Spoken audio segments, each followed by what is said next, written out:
Grace Harper asked one quiet question at the gate. "Who is that seat reserved for?" The words landed like a stone, and the airport held its breath. Phones lifted. A red recording light blinked. A badge flickered at a desk. Someone whispered a name she loved, Daniel Miller, and the room tilted.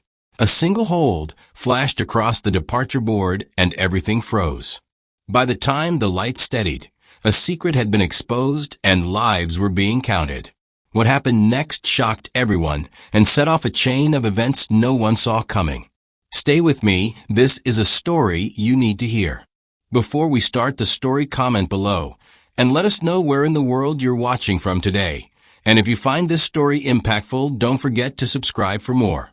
The airport smelled of coffee and cold metal, like a promise and a warning at the same time. Light pooled under the huge windows in long, soft strips, catching on polished floors and the backs of tired travelers. Voices came in small islands, a baby crying, a man on a phone, a laugh that sounded too bright for 3 a.m. Outside, the sky was the thin blue of a bruise about to bloom. Inside, everything moved with the slow, precise patience of machines, escalators, baggage belts, security scanners, until people got involved and the rhythm wavered. Grace Harper stood by a gate window and watched the runway, where planes waited like great white birds poised to leave. She had on a dark coat and a scarf, the pale green of new leaves. Her hands were folded around a paper cup, the heat seeping into her palms. There was a tiredness written on her face that had nothing to do with sleep. It sat in the small lines around her eyes, in the way she straightened her shoulders, as if practicing for some arrival she kept postponing. The phone in her bag buzzed once and she ignored it. The world pressed forward without asking permission, and tonight she needed to breathe. She had not planned to be here at this hour. Plans, lately, had been polite suggestions with no real power. A job interview last month had gone the way of many things. Good intentions, awkward pauses, the polite smile that says, "We will be in touch." Her mother's last letter arrived folded inside an old envelope, ink soft from years of being carried.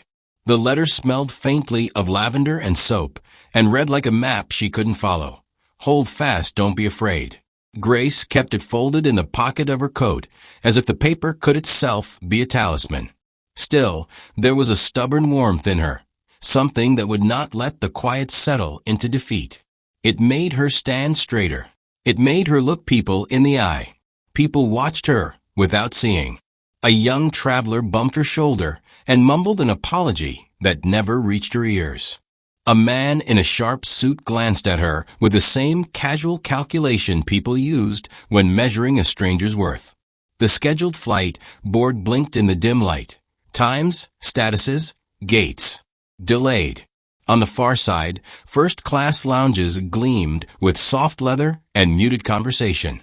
Grace thought about the seats she could not afford, about the small, simple indignities life had been stacking. Late rent notices, a faulty boiler, smiles that did not reach the eyes, and how they made her feel like a passenger whose ticket had been punched too many times. There is a kindness in watching someone from a small distance, in noticing the tremor in their jaw when they try to control something inside. From the outside, Grace's life looked like the lives of many. The commuter bag, the careful budgeting, the habit of reading receipts like scripture. But up close, you could see the edges where the light caught and made them sharp. The way her hand hesitated before reaching for the cup, the quick, private flinch when a stewardess walked past with a tray of impossible-smelling food.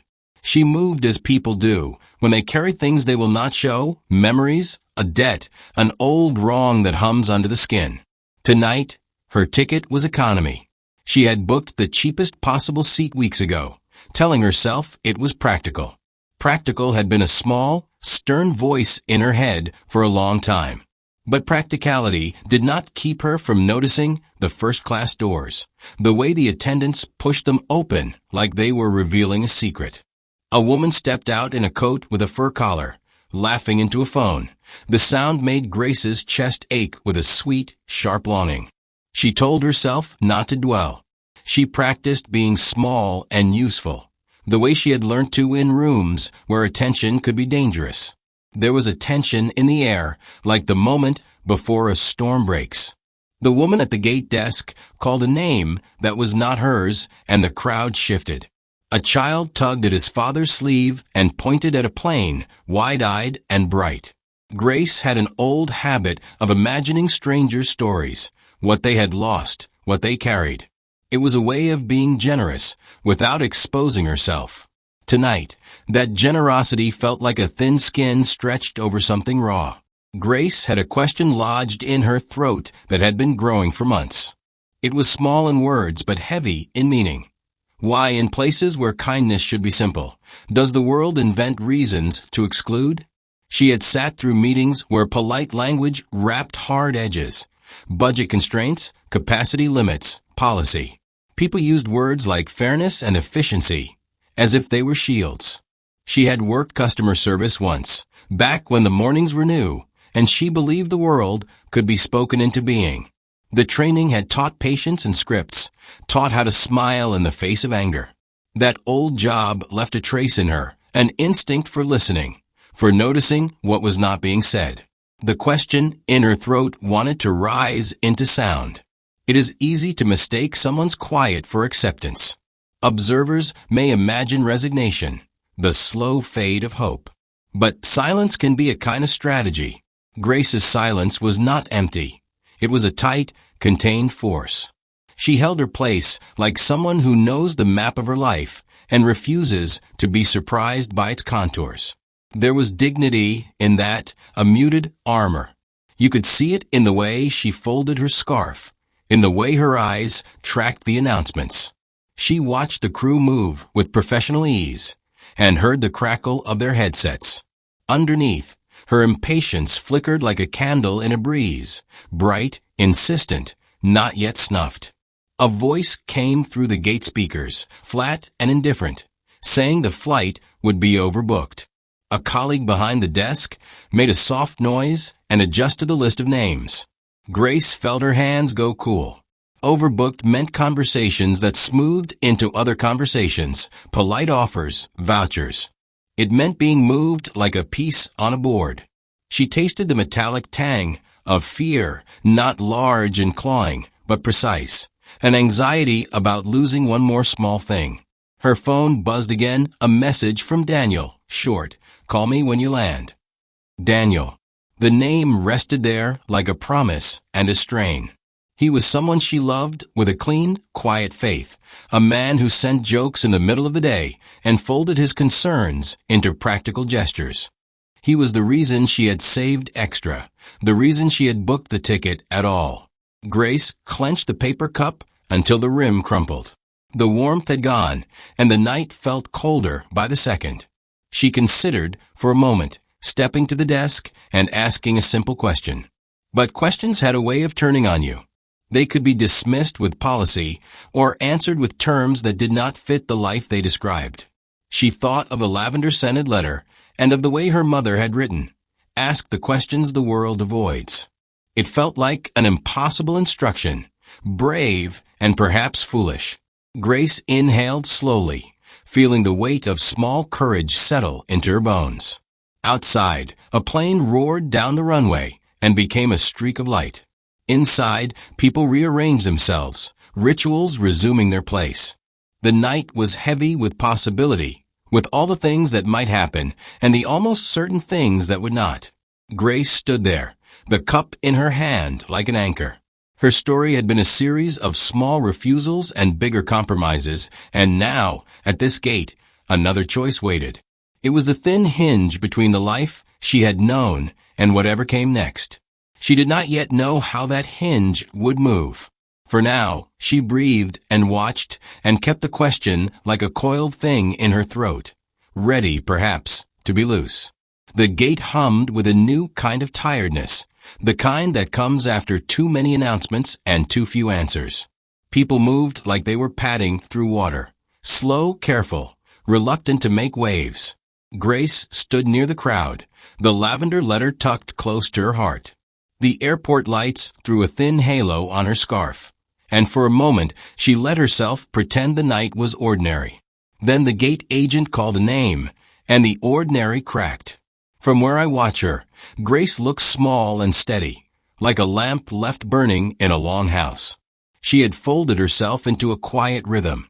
Save where she could, say yes when it helped, avoid attention that cost money. That rhythm had been a way to keep going.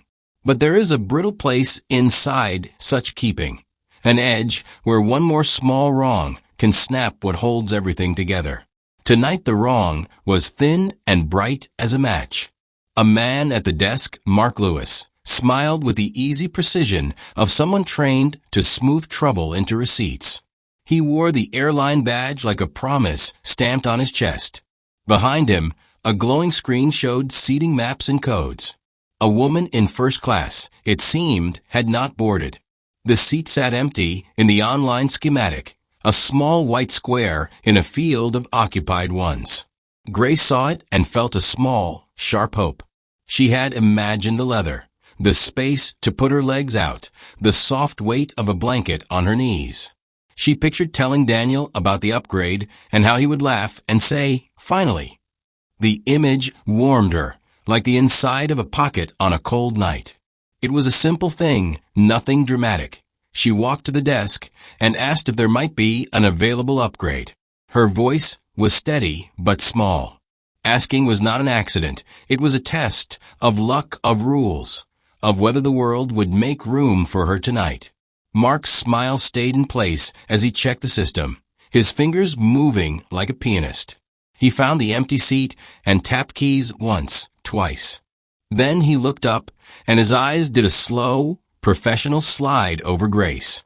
"I'm sorry," he said. "We can't move you to first class. It's restricted."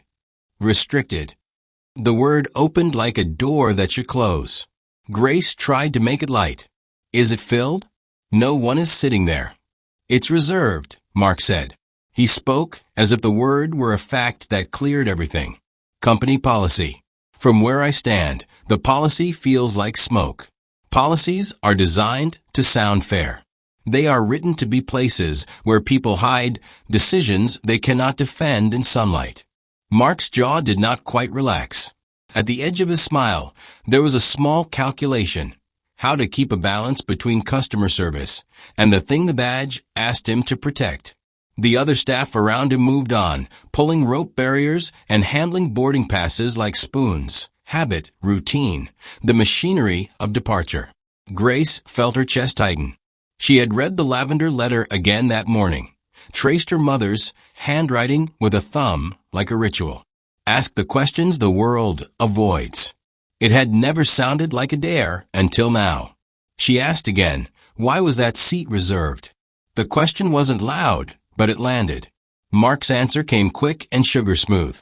It's reserved due to operational needs. I can offer vouchers for a future flight.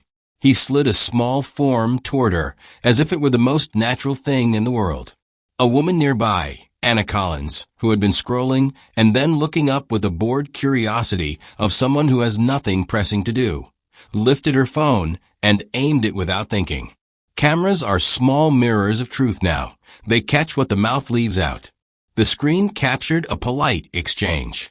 Anna's angle showed Grace's face when the word reserved fell like a cold rain. The recording began to make a second timeline. There was a softness in Grace's voice when she asked what operational needs meant.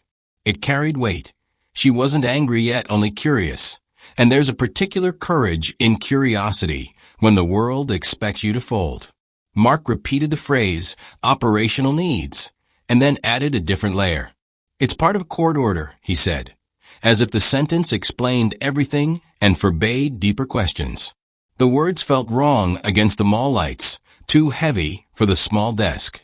I noticed the little pauses other people leave, the small conveniences they claim. A court order is a heavy thing to name at a gate where people carry coffee and carry-ons and not much else. Mark's colleague Sarah, the flight attendant who had walked past with a practiced smile, paused and looked at Grace. There was a softness in Sarah's face, as if someone had put their hand over her mouth and told her to keep still. Her eyes flicked to Mark and back. The motion lasted barely a second, but it was long enough to hold a rumor. Not everything at that desk followed the public rules. Grace's mind pulled at threads. Court order? For a seat? The absurdity of it made her lips curve the wrong way. She thought of Daniel and the small domestic things they did together. Folding laundry, laughing over burnt toast, ordinary love that wasn't used to being shoved by policies. She felt the old question bloom. Why are doors closed to some people while being left wide for others? The question was hotter now, edged with fear and something like resolve. Anna's phone recorded and a half-dozen other heads tilted toward them. People love a small drama because it promises meaning in a place where most things are transit. The camera's small red light made a tiny clock on the wall, another timeline thickening. Grace decided to try a different approach. She asked to speak to a manager. "I just want to understand," she said. "If the seat is empty, why can't I sit there?" Management manners shifted like tide water. Thomas Reed, the gate manager, came with the slow grace of one who is used to turning unpleasant questions into smoother outcomes. His smile was practiced and safe. He offered the voucher. He rehearsed company phrases, the words shaped to keep the world operating. Compliance, procedure, safety. He repeated the earlier explanation, reserved for operational needs, tied to a legal hold. The language was airtight. There was a flicker in Thomas's face when Grace mentioned Daniel. He asked if she had any urgent medical need, adjusting the tone in a way that was almost funny. The question suggested that exceptions existed if you fit a certain picture of need. Grace shook her head. She had no certificates, no urgent plea, only the small living that made it hard to buy comfort. She folded her hands and kept her voice controlled. "Then please let me know the name on that reservation," she said. "If the seat is reserved, I want to know who it's reserved for." That single, plain ask, who changed the atmosphere. The people at the desk exchanged a look that was less of surprise and more of a professional alarm. Sarah's mouth thinned. Mark's fingers jumped over the keys with an urgency newly applied. Thomas cleared his throat and said something about privacy laws and passenger confidentiality. The words were correct and also felt like a brushstroke over a painting to hide something beneath. Anna's recording had been uploading as she recorded, the small red icon pulsing. A passenger near the back laughed silently at his headphones, but stopped when he realized the conversation had a particular shape. To those who had time to notice, the airport seemed to hold its breath. Grace kept asking the simple question, "Who?" and the answers came in deflection and legalese. Each deflection was a small stone placed on a bridge she wanted to cross. "I find it hard to be entirely impartial now. There is a rush in watching a system show it seems. People wear rules as armor, but armor rusts if you press at it in the right places." When Grace said the name Daniel again, Mark's hand paused over the keyboard. He looked at Thomas, and there was a tiny signal like the tap of a baton that told the others to tighten their faces into neutral. The air around the desk cooled. Then something else happened. A voice from the public address system crackled not with schedule updates, but with a terse order. "All flights hold." It was a sentence that folded the place around itself. The board flickered, statuses turning into a single word. Hold. The gate lights dimmed fractionally. Security staff moved with quick, silent purpose. A murmur of confusion swept outward like wind over grass. Faces looked up.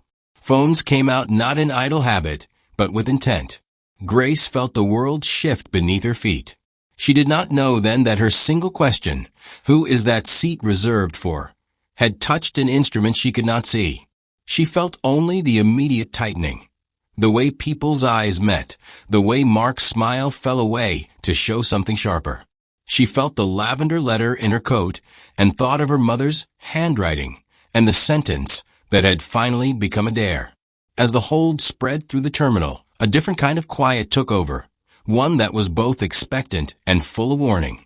The small camera light on Anna's phone kept blinking.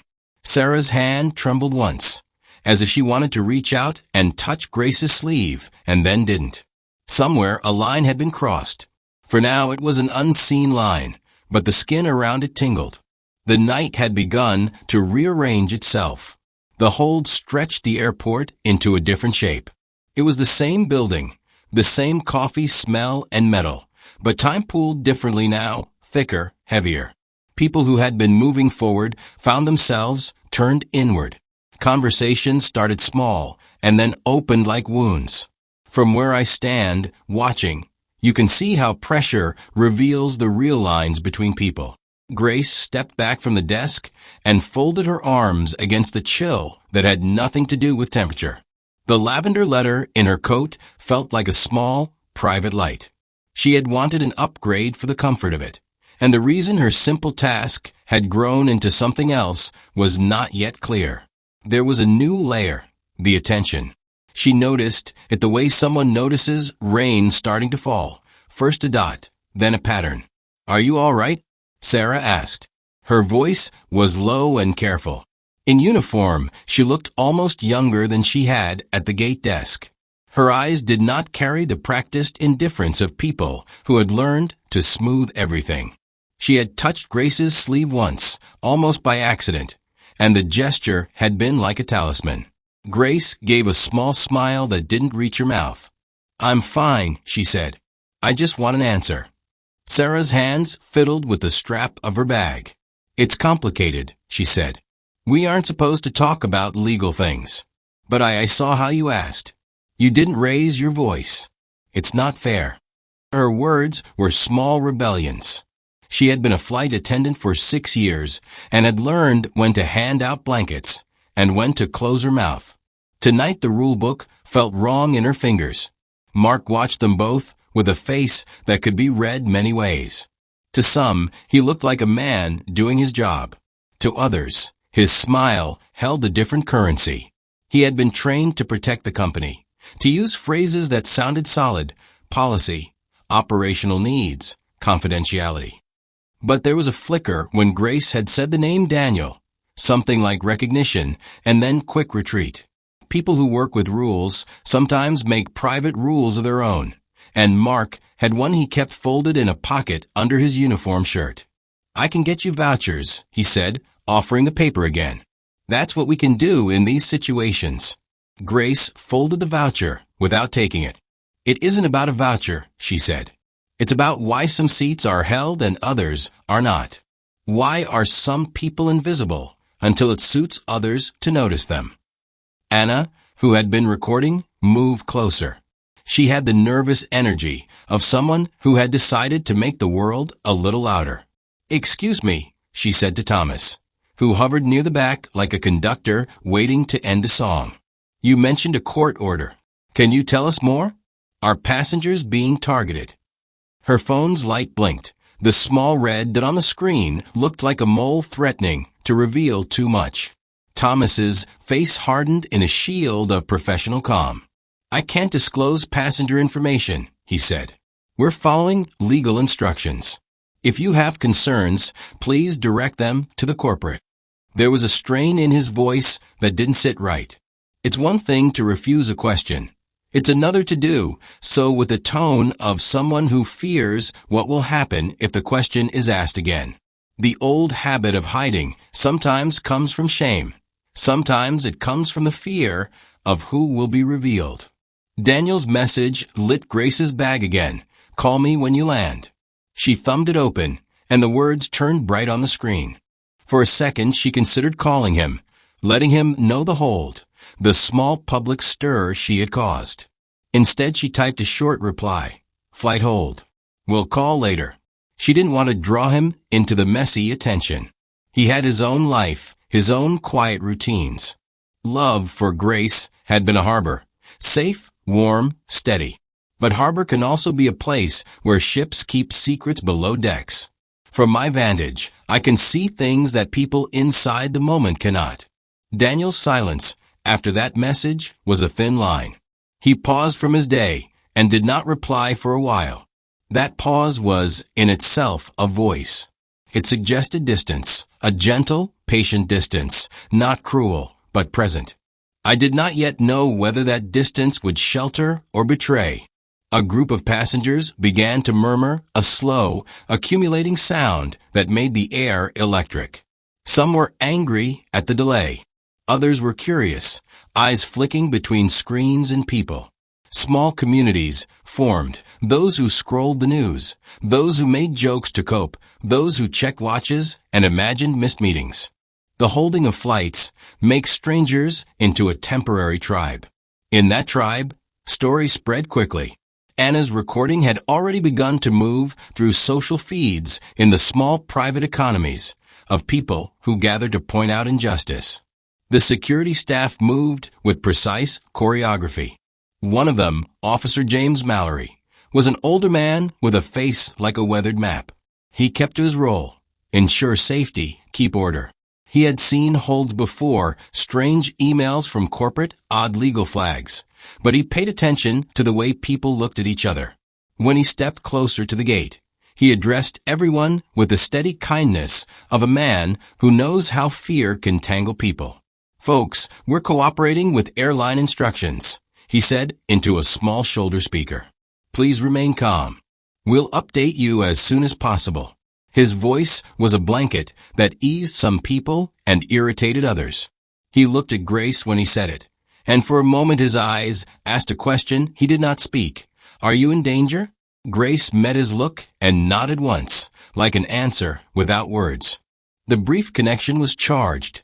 Two people recognizing the oddity of a legal paper used on a seat.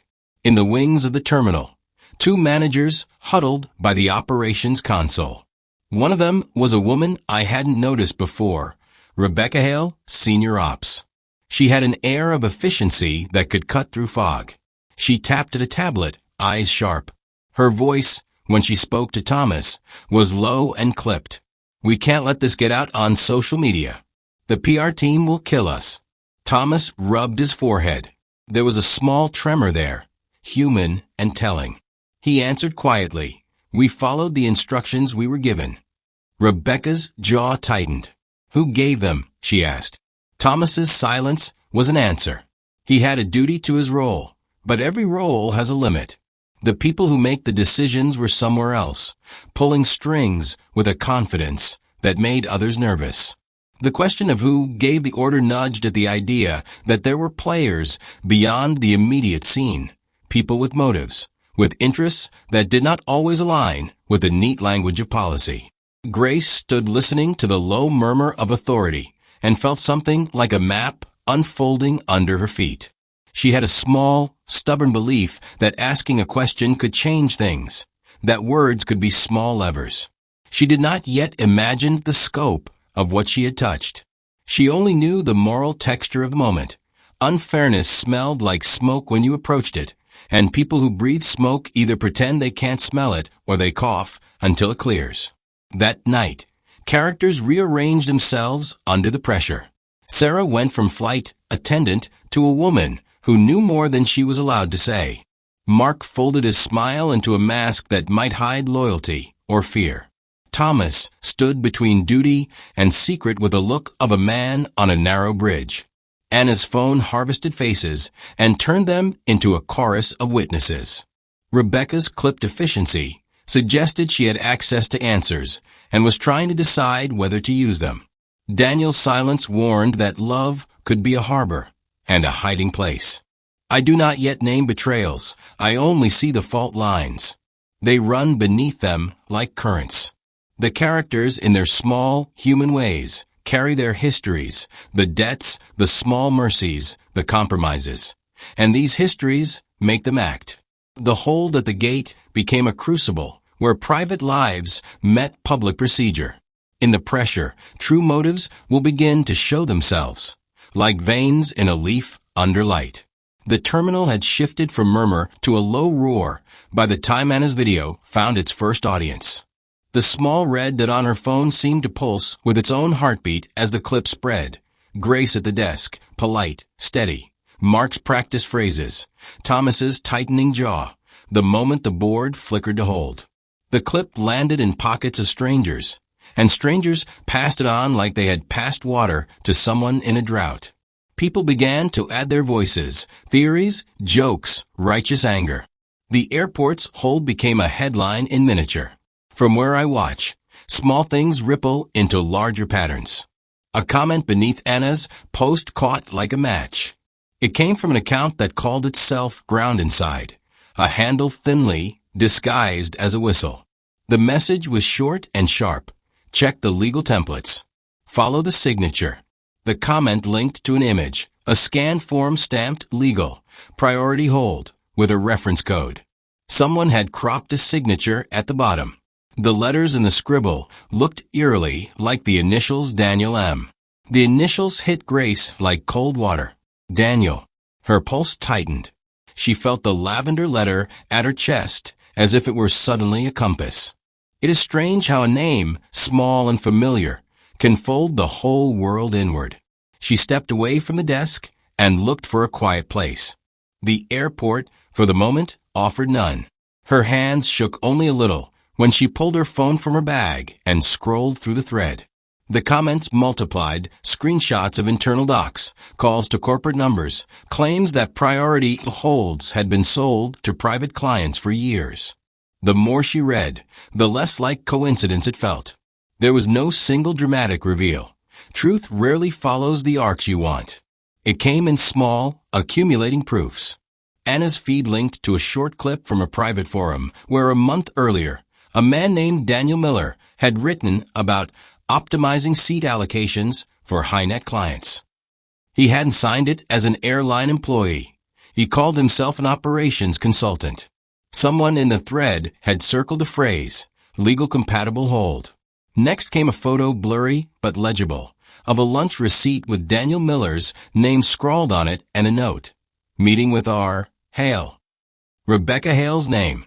The dots connected themselves in the way dots sometimes do. Grace read and reread until the words blurred. Betrayal has a particular geometry.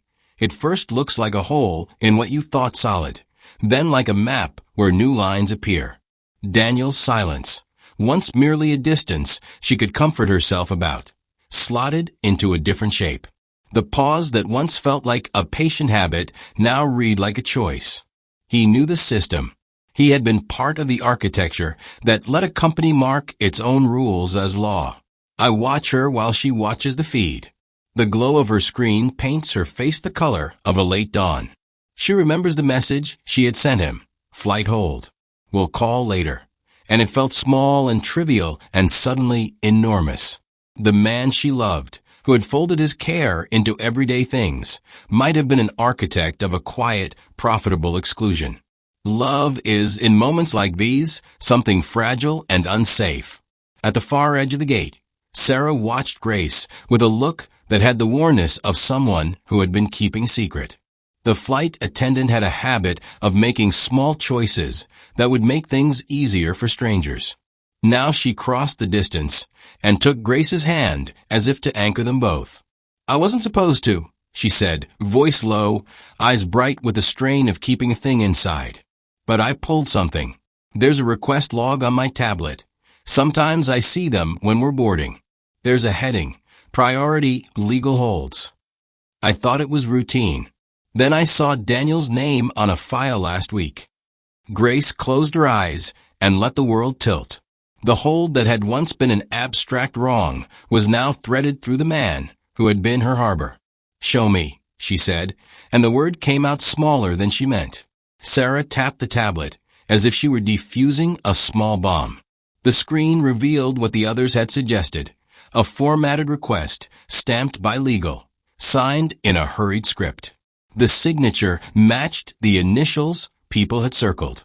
Rebecca's name appeared in the recipient line. There was nothing in the request about emergency travel or safety. It named a client by code and requested a legal compatible hold on specific seats. The language was bureaucratic and exact, the kind of language designed to never be questioned. Grace felt the air leave her lungs in a slow, listening sound. The betrayal did not have the noise of a shout. It had the weight of a ledger, numbers and lines that made some people's nights easier and others' lives more humiliating. She thought of the little ways Daniel had smoothed their bills, the evenings he came home tired but content, the dinners where he would sketch out budgets and plans. How much of that smile now belonged to a ledger where privilege bought silence? "You have to understand," Sarah said. Her words were thin paper, honest and useless. "I told Thomas once that it fell off. He told me to keep quiet. He said legal signs off on it. I didn't think it was my place." Thomas's face, when he came over, was the color of someone who had been flushed by the wind. He had been trying, up till now, to hold two obligations in his hands, his duty to the airline and his sympathy for people like Grace. Now he looks older. "It's not supposed to be like that," he said. Rebecca made the calls. She arranged packages for specific clients. I didn't know Daniel was connected until this morning. They keep it tightly, consultants, middlemen. You think you work for a company, and suddenly you see how the money flows.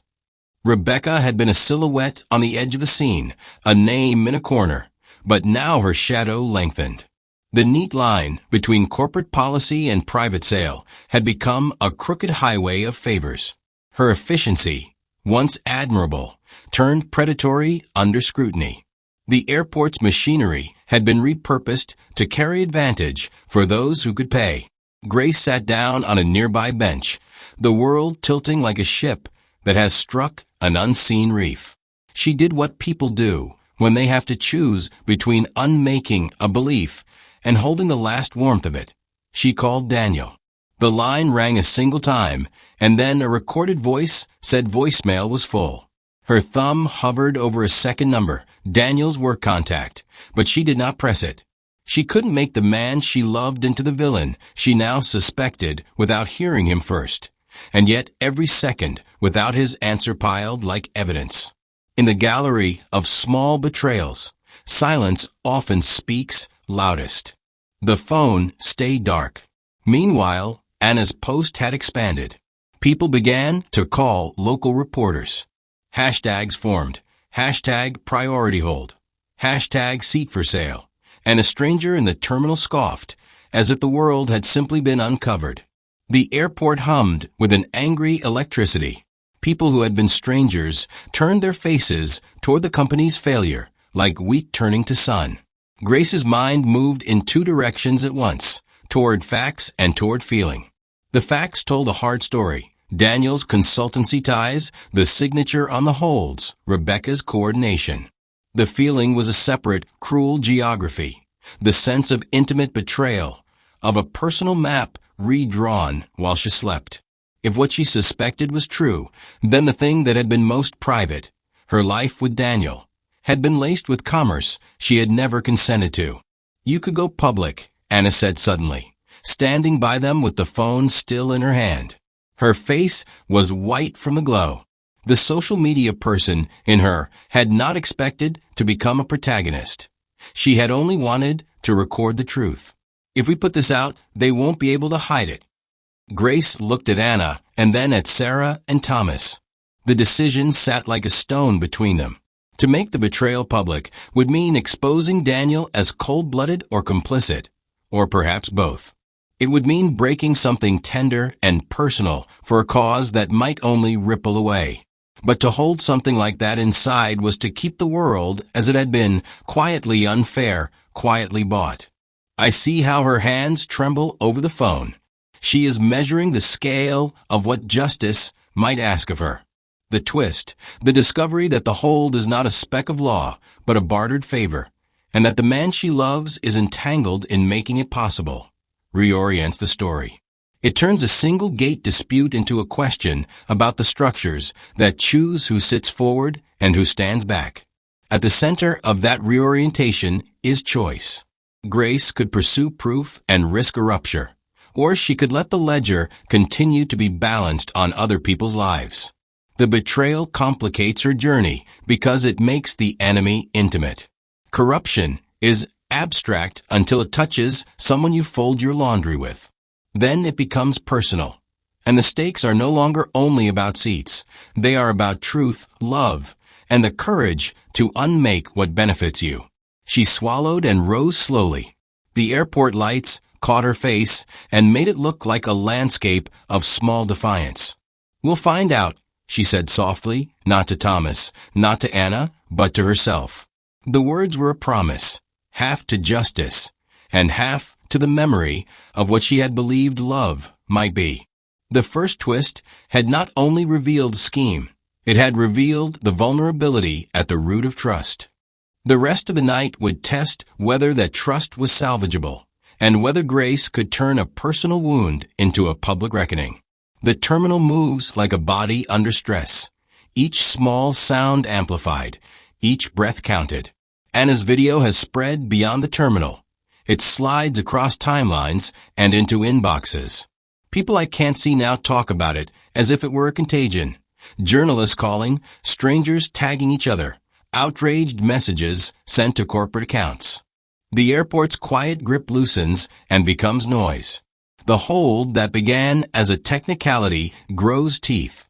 Grace feels the weight of the attention the way someone feels a sudden wind. It lifts hair at the nape of her neck and makes the small hairs on her arms stand up. She walks with a purpose that surprises her, moving between the gate and a quiet corner by the shop window, as if distance might make the world simpler. It does not. It only lets her see more, the crowd gathering, the faces lit by screens, the way gossip changes people's posture. Thomas calls the corporate number and is put on hold. Mark speaks in clipped sentences, each one a small attempt to protect himself and the company. "We followed procedure," he says when someone asks. The words are supposed to stop conversation. They only fan it. Rebecca leaves messages she does not send. Her future, efficient face hardens into something like fear when she thinks about what the thread will show. A lawyer from corporate texts her, "Shut it down, limit exposure, call me." Her thumb hovers. Outside the perimeter, a reporter from a local paper arrives with a badge and a calm voice that smells like late afternoons and hard questions. She asks for a statement. Rebecca declines. The reporter's notebook fills. Anna's followers send her messages, some kind, some cruel.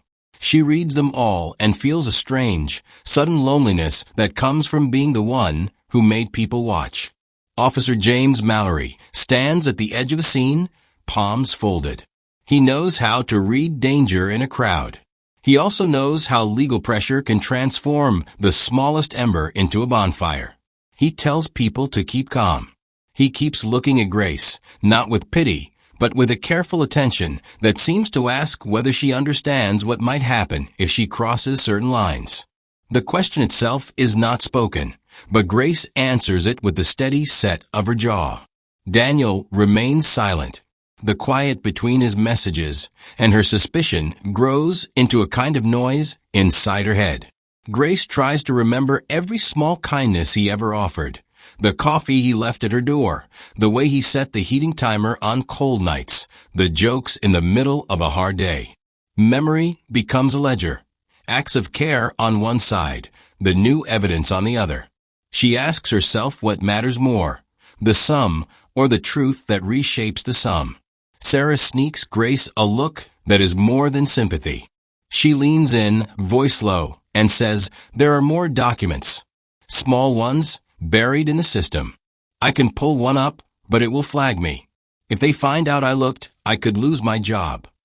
Her eyes are frightened, but raw with a stubbornness that looks like courage. If it's as bad as it looks, people should know. The moral problems stack like unpaid bills. If Grace pushes, she risks Daniel and love and private things. If she does not push, she risks letting something wrong continue. The choice is not clean. It is a mix of ethical fragments with sharp edges. She remembers her mother's letter. Ask the questions the world avoids. It hums like an instruction from a place that lived by different rules. Thomas's face is a study in conflict. He wants to keep the airport running. He also knows what small injustices feel like. He calls Rebecca from a quiet office and hears her clipped voice say, "Contain it. If this gets to corporations, we'll lose our heads." Thomas hesitates. "Rebecca, if there are names," he stops himself. He is a man who wants to do right and fears the shape of right when it affects people he knows. The terminal becomes a stage for small plays. Passengers argue about refunds. Some clap when they see Anna's clip and call for accountability. Others huff, annoyed by the delay and unwilling to be part of any moral drama. The tension spreads into family groups desperate to make flights, or into couples who whisper angry words at one another. The whole becomes a mirror showing everyone their small priorities. Grace reaches for Daniel's voicemail again and listens to the full greeting. It is the normal voice she knows, the little joke at the end. It becomes bitter in her ears. She considers texting him the link to Anna's post, but wonders if that would make her a weapon. Instead she types, "I need to talk." It is vague and honest. The reply comes much later, a read receipt and no words. The emptiness of that reply stings more than a sharp answer would. Pressure turns people toward extremes. Rebecca calls the operations center and asks for surveillance footage to be deleted or at least locked down. She does not say why. She says it's legal. The person on the other end, an underling, complies, fingers on a keyboard. Mark watches this and swallows. He knows deletion is wrong, but he is a man who must keep a job. He imagines bills unpaid, a small son asking where his father went. Survival sides through loyalty like a blade.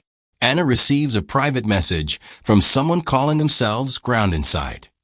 The message is short. "We have documents. Don't go public without them." Attached is a blurry scan of an internal ledger. The ledger has names and dates and a line marked priority package. Daniel Miller's name appears again.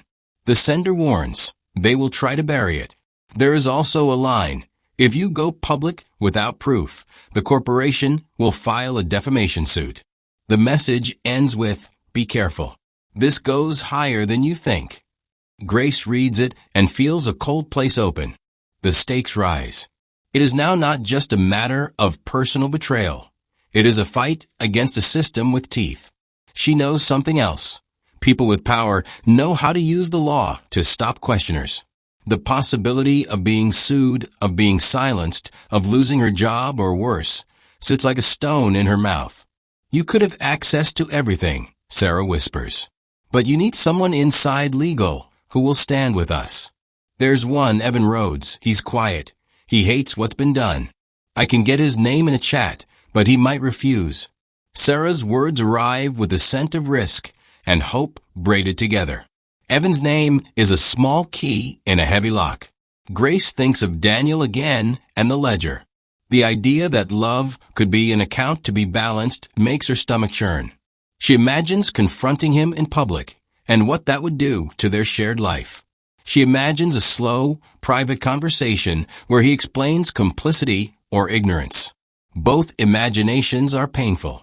She also imagines letting things stay buried and walking away with an unclean conscience. The choice sharpens into a moral blade. She can either step back and preserve tender things at the cost of truth, or press forward and risk everything. The idea of turning away feels like an act of betrayal to others she does not yet know, those who would stand in line and be asked to pay more for what used to be fair. The thought of silence makes the lavender letter smell like an accusation. In the corner of the terminal, her phone lights up with a message from an unknown number. There is one photo attached. It shows Daniel in a cafe, shaking hands with Rebecca, papers on the table. The photo is dated 2 weeks ago. The sender does not write anything else, only this. Proof. Don't go alone. The words are small and urgent. The sender's number is untraceable. It may be a trap. It may be salvation. Grace holds the phone like someone holding a fuse. The terminal's noise becomes an ocean, and she stands on the beach with a decision in her hand. Her heart pounds in a rhythm she knows. Do not run from this. Do not be complicit. The lavender letter, her mother's ink-worn but purposeful, feels like a map she has now chosen to follow. She breathes. She decides not to confront Daniel in the terminal or in public. She will gather proof. She will ask Evan Rhodes if she can find him. She will study the ledger, rely on Anna's reach, and protect herself from legal reprisal. The plan is small and immediate. Find Evan, secure the documents, and then, if the proof is clean, go public. As she moves, Rebecca watches from a glass-walled office, her face pale under office lights. Thomas looks at Mark, whose hands are trembling. Officer Mallory tightens his jaw. Anna's followers push and pull like a wave. On that compressed night, everyone puts their pieces on the board and waits. The game has changed. The stakes are larger than a seat. Grace feels the trembling in her chest that comes before a leap. She will have to choose who to trust, who to expose, and whether the love that sheltered her will shelter her now. The rising tension is a rope pulled taut. Somewhere ahead is a place where it will snap or hold. The operations room smelled of warm plastic and coffee gone cold. Screens glowed in a dozen blues and greens, each a small ocean of data. Outside, the terminal pressed itself against the glass like a restless animal. Inside, the players gathered, the passengers who had become witnesses, the airline staff who had become suspects, a reporter with a notebook, and the thin pulse of phone recordings that had turned private lives into public weather.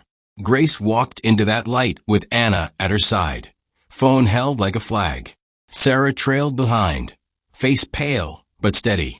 Thomas opened the door and held it as if the room were a theater and he could not close it on what would happen next. Rebecca sat at the central console, hands folded, the sort of composure that is born of having made hard choices before. Daniel stood by the far wall, the color gone from his cheeks. Evan Rhodes arrived last, quiet and small in the doorway, with a folder under his arm that felt heavier than paper. When Anna hit play, the terminal's chorus returned, people craning, listening, the hum of a world ordered around flights, and now arranging itself to witness truth. The clip showed Grace asking the question. The clip showed Thomas's careful words. The clip showed the board going to hold. The clip, small and honest, had caused the earthquake. Now everyone waited for how the fault lines would realign. Evan set his folder on the console and opened it like a man who tries to be careful with pain. He laid out printed emails, logs, and a thumb drive. "I'm legal," he said quietly. "I can vouch for the chain of custody here. These were hidden in our internal requests folder." He tapped a line of printouts. Rebecca authorized the packages. The holds were created on her terminal and routed through a private channel she controlled. The signature? Scanned and pasted. The metadata shows Daniel's initials were added later. The room folded in on Daniel's face. For a heartbeat, he looked like a man seeing himself from outside. His name in print beside transactions, the ledger that had become the map of the betrayal. "That's not," he began, voice trembling. "I worked as a consultant. I advised on optimization, not on selling holds. I never authorized sales to private clients. Never." Grace felt her palms go sweaty. The first twist, the sight of Daniel's name stamped on files, had been a blade between them. This new cut rearranged the wound. If his initials were copied, then the betrayal was not only intimate, it was engineered to look intimate. Her chest gave a small, painful lurch. The person she loved might have been used as a shield, or he might have lied, and the truth was waiting to show itself like a bitter root. She could not tell which until more light fell. Rebecca's eyes flashed then, a small animal cornered. "We used priority holds for clients who paid for managed travel," she said, voice clipped into practiced categories. "We offered a service. It was above board." Her hands were steady. Legal signed off on it. There were endorsements from operations and compliance. The words were heavy with the machinery of defense, the grammar of companies. Evan pushed a sheet closer. "The endorsement came from you, Rebecca. The compliance checkbox was circumvented. The email trail shows you routing approvals through a private account." He spoke like someone who had kept a secret too long. "You forged the signature to create plausible deniability." There was a sound in the room that felt less like air and more like the world shifting on its axis. Thomas's jaw fell open. Mark's fingers tightened into fists. Officer Mallory's posture moved from calm to vigilant. Rebecca's face shifted from composed to human. There were lines at the corners of her eyes, like doors opening. "Why?" Grace asked, the word small and blunt. It hung between them like a question that would make things visible by force. Rebecca's voice tasted of iron. "Do you know what happens when you run an operation center under budget?" she asked. "Do you know how many programs get cut? I had to find funds to keep certain safety checks in place. I had to." She stopped.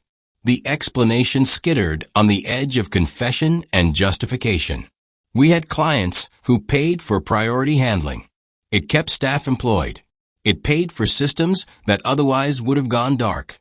I thought," she looked at Daniel then with something like a plea, "I thought we were doing something practical." Daniel's face crumpled. "You sold seats to people who could pay us off our own system," he whispered. "You used my name to make it look legal." He turned to Grace, and his voice broke. "I never signed that. I never knew." Grace felt herself tilt toward fury, toward disbelief, toward the fragile wish that this would resolve into an explanation that healed. Instead, she felt the enormity of choices compressed into these faces. Rebecca, who had turned policy into currency. Daniel, who may have been used. Thomas, whose hesitation had been a shield. Evan, who had borne the quiet heavy enough to bring it here. Then the second twist cut. Evan flipped the thumb drive into the console, and the screen filled with a different kind of proof, video from a back-office camera taken 2 weeks earlier. It showed Rebecca in a private meeting with a man in an expensive coat, papers spread across a table. She signed, and the man handed over an envelope. He left. The camera angle caught a single small moment. Rebecca looked around the room, then scanned a chunk of paper and emailed it from her private account. The footage was grainy, but the action was clear. Rebecca's composure cracked. Her lips parted as if to speak, then shut. "That's a private meeting," she said. Her voice was too small to hold its claim. Outside, in the terminal, people were gathering against the glass in a silent, moving line. The world beyond the operations room felt like a jury. "How many?" Anna asked suddenly, the reporter's instincts sharp and hungry. "How many holds were sold? To whom?" Evan spoke with the clean patience of someone who had worked too long with legal lists. "At least 10 documented packages in the last quarter. High-net clients. Charitable fronts in name only.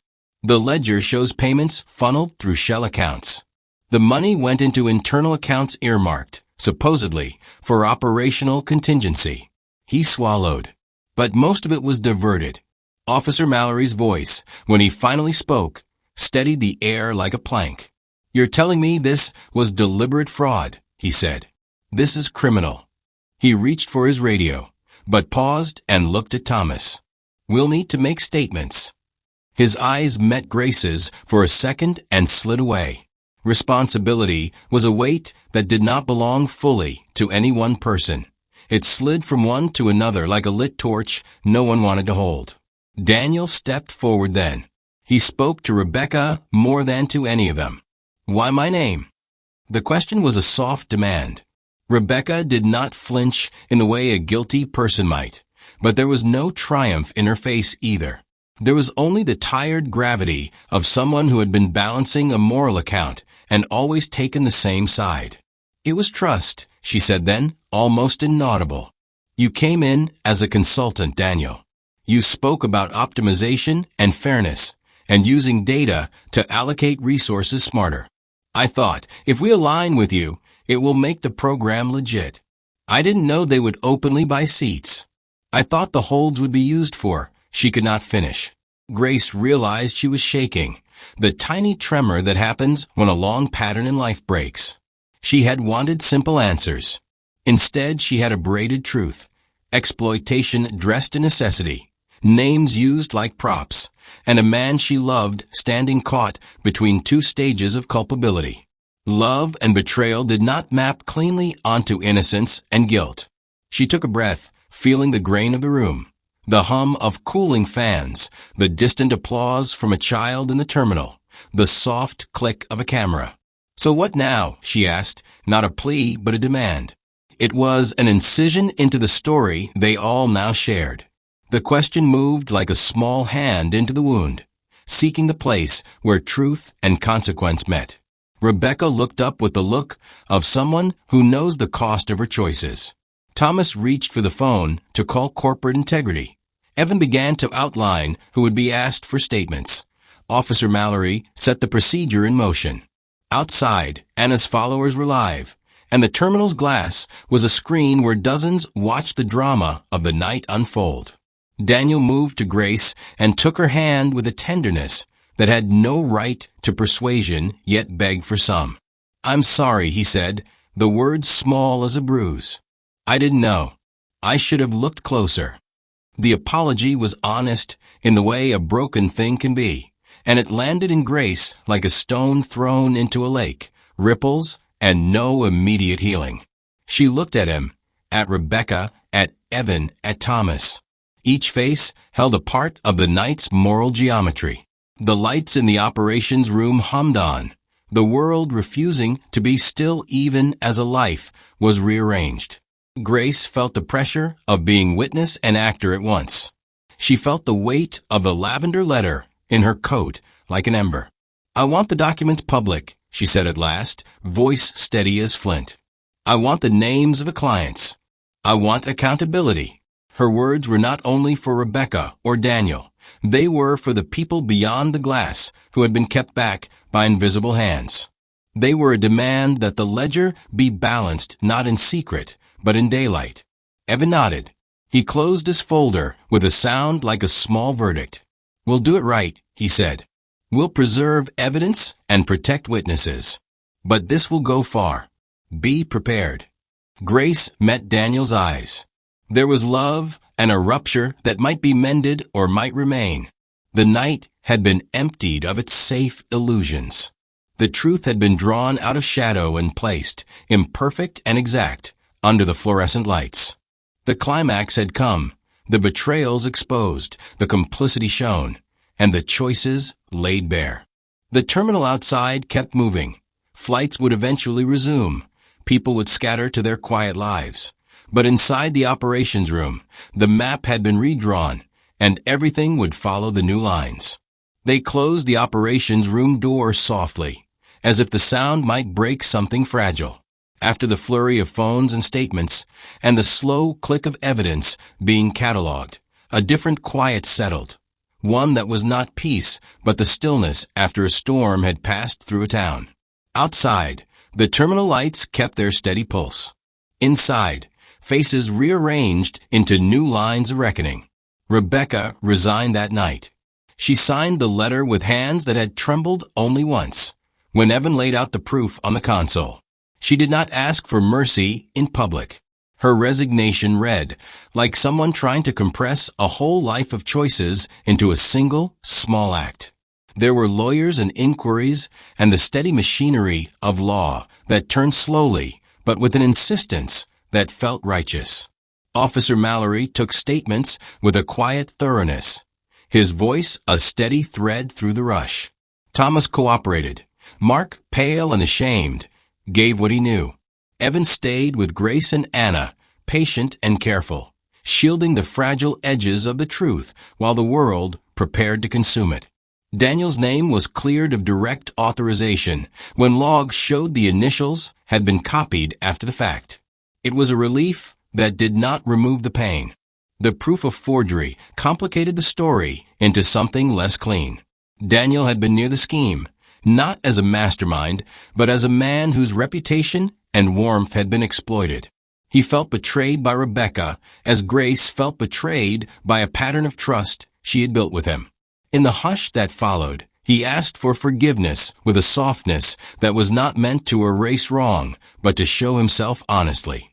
He did not ask for immediate absolution. He only asked to be seen as he truly was, flawed, repentant, human.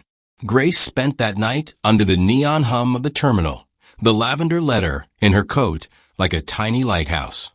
She had been the spark and the witness, and now she had to be something else, the person who would hold the moral center steady while consequences unspooled. People came up to her, some to thank, some to scold, some to interview. The reporter with the notebook, who had arrived earlier, approached with a different look now. Not hunger, but a hard, clear empathy. The piece she wrote the next day did not triumphalize. It laid out names, timelines, and small human failures. It also highlighted how the ordinary paperwork, afternoon meetings, a ledger, could be made into instruments of exclusion. I watch Grace while she watches the fallout. There is a subtle shift in how she carries herself. The lines around her eyes no longer only speak of tiredness. They speak of a hardening that is not cruelty, but clarity. She had wanted justice, yes, but she also wanted repair. She wanted people to be held to account while the system changed, so it would not do this again. She pushed for transparency measures, public audits of seat holds, a hotline for suspicious reservations, and a policy requiring 2 independent approvals for any legal hold. It was not grand at first, margins of reform, but they were concrete, and the company had to listen now that the story had legs and the cameras had widened the audience. There were gestures of restitution, too. The airline offered apologies in a language that had the shape of corporate humility. It pledged refunds, a public review, and reparations in the form of free community travel vouchers earmarked for families in need. Some of these felt like small palliatives, others felt like beginnings. A community fund was created, managed by a small, independent board including Anna and Grace, to ensure that access could not be quietly consigned to the highest bidder again. The fund did not erase the ledger stains, but it began to stitch a different kind of ledger, one that recorded generosity and public access. Grace and Daniel had conversations that stretched long into nights. They did not shrink from the messy arithmetic of feelings. Daniel had to answer hard questions about his negligence, about what he had known in the margins and failed to scrutinize. He spoke with an honesty that cost him. He described how easy it had been to trust people with titles and how small compromises had bred complacency. Grace listened, and she asked questions that were not traps, but attempts at understanding. There was grief in both of them, for the trust that had been used as a prop, for the private life that suddenly looked like a public ledger. Their path forward was not simple reconciliation in a single scene. They agreed on a period of separation, not as punishment, but as a space to rebuild integrity and personal accountability. Daniel took volunteer work at a community center that arranged travel for low-income families, practical preparation that used his operations knowledge for something good. Grace did not walk away into bitterness. She took on public work that used her voice to advocate for transparency, speaking at town halls and airline forums. She learned to hold the lavender letter not as a relic, but as a prompt. Ask the questions the world avoids, then stay to watch the answers. From the neutral view, the case reshaped the people around the terminal in quieter ways. Mark found a lower-profile role and later wrote his own short testimony about how policies morph into habits that too easily excuse wrong. Thomas pushed for staff training on ethics. Rebecca faced civil and criminal inquiries. The law met her choices with consequences that included restitution, and in the end, a sentence that kept her from occupying positions of institutional trust for years to come. It was not vengeance, it was accountability. The ripple effects reached into procurement contracts and compliance checks across other carriers who, suddenly aware of the precedent, scrubbed their own systems for the same rot. There was a pause once the main hearings ended, where the city seemed to breathe. People returned to their flights. The coffee smelled the same, but it tasted different. There were new signs near the gates that explained seat hold policies in plain language. Small things. They mattered. Grace often thought of the paper cup in her hand on the night she first asked. That cup had been crushed then. Now she would sometimes trace her thumb along a cup and feel the memory as a small, steady pressure, reminder of the night she chose to name a wrong. The moral complexity stayed with her. She knew that exposing the truth had cost people their jobs and reputations. She knew that some of the changes were procedural and might be gamed in other ways. She wrestled with the unglamorous fact that justice is often slow and imperfect, that sometimes a cleaned ledger only meant the same patterns would find other cracks. That recognition was not defeat, it was a sober companion. She learned, in public and private, to carry both passion and patience. She learned how to ask other people to live with the consequences of their choices and to make room for repair when those choices were not malicious but thoughtless.